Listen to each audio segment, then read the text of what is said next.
Assalamualaikum dan salam sejahtera. Saya Nurhani Damia dari Lensa TVSID. Pada hari ini, kami bawakan majlis perasmian butik Kasih Ramadan.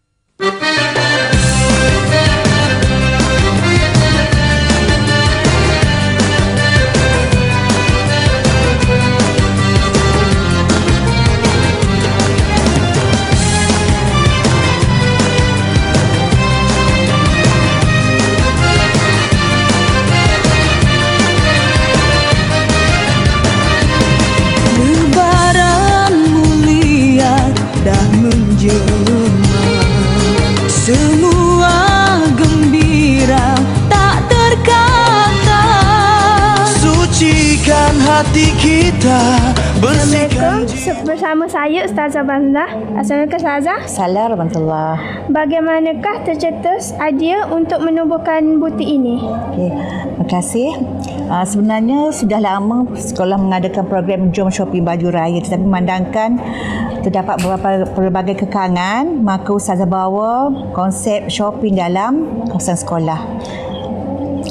Iaitulah tujuannya untuk menambah keceriaan anak-anak pelajar yang kurang berkemampuan, dan guru-guru serta ibu bapa ramai yang ingin menyumbangkan pakaian yang masih elok dan cantik untuk diguna pakai oleh anak-anak kita. Baiklah, boleh saya teruskan soalan yang kedua? Boleh. Apakah cabaran yang dihadapi untuk menyediakan butik ini? Sebenarnya dari segi sambutan sangat menggalakkan, tapi cabarannya dari segi peralatan lah. Alat-alat untuk menggantung pakaian dan juga dari segi masa. Tetapi Alhamdulillah dengan berkat kerjasama semua pihak, guru-guru dan sebagainya, dan juga ibu bapa yang banyak menyumbang, Alhamdulillah hari ini kita sedang berdebar-debar sebenarnya dan rasa sangat ceria untuk menunggu masa pelancaran oleh ayahanda pengetua kita, insya-Allah. Baiklah, terima kasih Ustazah sebab sudi bersama kami TVSID. Selamat berpuasa Ustazah. Selamat berpuasa, terima kasih. Kita Syawal dinanti dah tiba. Di kota, di desa, sama saja. Semua beraya, tak terkira. Cahaya kemenangan di langit kemelapan, menyinar seluruh buana.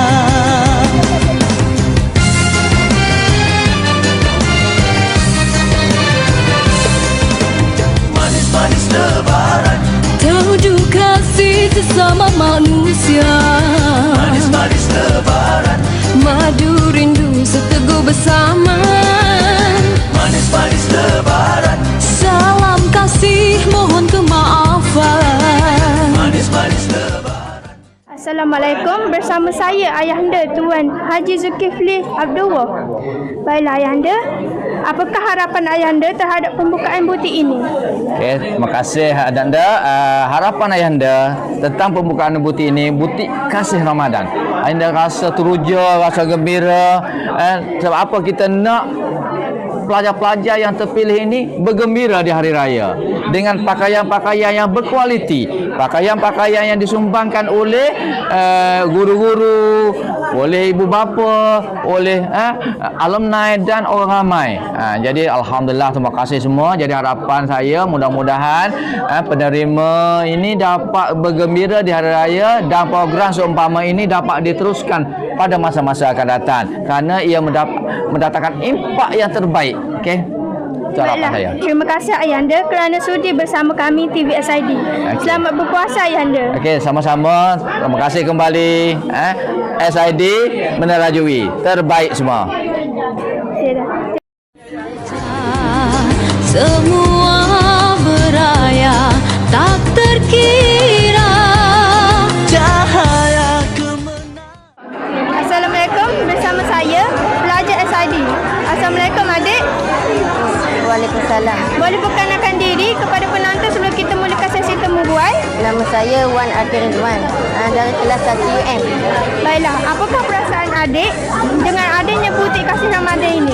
Saya berasa gembira kerana mendapat baju untuk beraya nanti. Baik, terima kasih kerana sudi berkongsi pendapat bersama kami di TVSID. Sama-sama. bersama saya, Wakil Pelajar SID. Assalamualaikum adik. Waalaikumsalam. Boleh perkenalkan diri kepada penonton sebelum kita memulakan sesi temu bual? Boleh, nama saya Nurhuda Miki Muhammad Sukri. Saya daripada kelas 2 UN. Okey, apakah pendapat adik dengan adanya butik kasih Ramadan ini? Saya merasa gembira kerana adanya butik kasih Ramadan dan saya berterima kasih kepada pihak sekolah kerana menganjurkan butik ini. Baiklah, terima kasih kerana sudi berkongsi pendapat bersama kami TVSID. Sekian, terima kasih dari kami TVSID. Kami berharap butik kasih Ramadan dapat sambutan dan akan diteruskan pada tahun akan datang.